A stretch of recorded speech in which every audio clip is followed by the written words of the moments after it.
নমস্কার, আমরা আসানসোল গার্লস কলেজের ডকুমেন্টারি বিভাগ থেকে এসেছি এবং ৭৫তম বর্ষে আমরা এই যে ডকুমেন্টারিটা করছি, তাতে আজ আমরা পেয়েছি এমন একটি ডিপার্টমেন্টকে, যে ডিপার্টমেন্ট এই কলেজের সত্যি একটা গৌরবের জায়গায় নিয়ে যেতে পেরেছে কলেজকে। সেটা হলো ডিপার্টমেন্ট অফ মাইক্রোবায়োলজি। ২০০২ সাল থেকে এই ডিপার্টমেন্টের পথ চলা এবং একটার পর একটা মাইলস্টোন, মাইল ফলক তারা অ্যাচিভ করেছে। আমরা আমাদের মধ্যে পেয়েছি ডিপার্টমেন্টের কোঅর্ডিনেটর প্রফেসর শুভঙ্কর বড়ুয়া স্যারকে এবং অন্যান্য ফ্যাকাল্টি মেম্বারদেরকে। স্যার বলবেন ডিপার্টমেন্ট এবং আসানসোল গার্লস কলেজে এই ডিপার্টমেন্টের যে গৌরবগাথা, যে যাত্রাপথ, সেটা সম্পর্কে। স্যার নমস্কার। অর্ণব এই ডিপার্টমেন্টের সম্বন্ধে অনেক কিছু বললেন।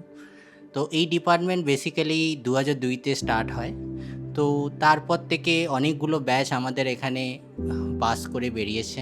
তারপর এই ডিপার্টমেন্টের প্রচুর স্টুডেন্ট বিদেশে ভালো জায়গায় এস্টাবলিশ হয়েছে, কিছু ইন্ডাস্ট্রিতে, কিছু ফার্মাকিউটিক্যাল কোম্পানিতে।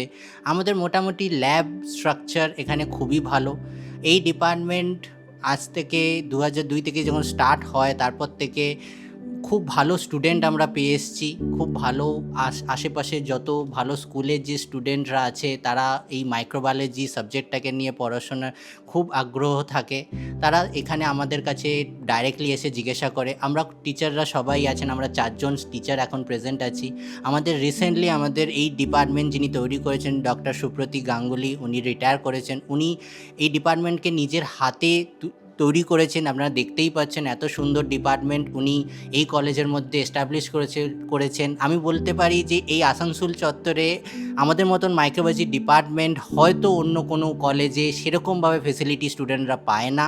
আমাদের ডিপার্টমেন্টে যেরকমভাবে স্টুডেন্টরা ফেসিলিটি পাচ্ছে, তাদের মধ্যে যে প্র্যাকটিক্যালের যে অ্যামাউন্ট অফ নলেজ তারা তৈরি করতে পারছে, সেটা আমি আশা করি যে অন্যান্য কলকাতা, কল্যাণী এইসব জায়গা স্টুডেন্টরা তারা তাদের সাথে ভালো মতন তারা কম্পিট করতে পারবে। আশা করছি আরও ফিউচারে আমরা আরও এগিয়ে যেতে পারবো। অনেক কিছু প্রজেক্ট আমরা আনানোর চেষ্টা করছি, প্রজেক্ট করানোর চেষ্টা করছি। আমরা এনইপি সিলেবাস যেগুলো আছে সেগুলোতে ফোকাস করে যদি নতুন কোনো প্রজেক্ট, নতুন কোনো ফিউচারে কিছু ডেভেলপ করা যায়, সেগুলো চেষ্টা করছি। আমাদের ফ্যাকাল্টি মেম্বার্সরা খুবই ডেডিকেটেড রয়েছে তাদের এডুকেশন দেওয়ার জন্য। তারা সবসময় স্টুডেন্টদের পাশে থাকে, আর তারা সবসময় স্টুডেন্টদের চায় যাতে তারা কিছুভাবে রিসার্চ ওরিয়েন্টেড ওয়ার্ক তারা যেন তৈরি করে।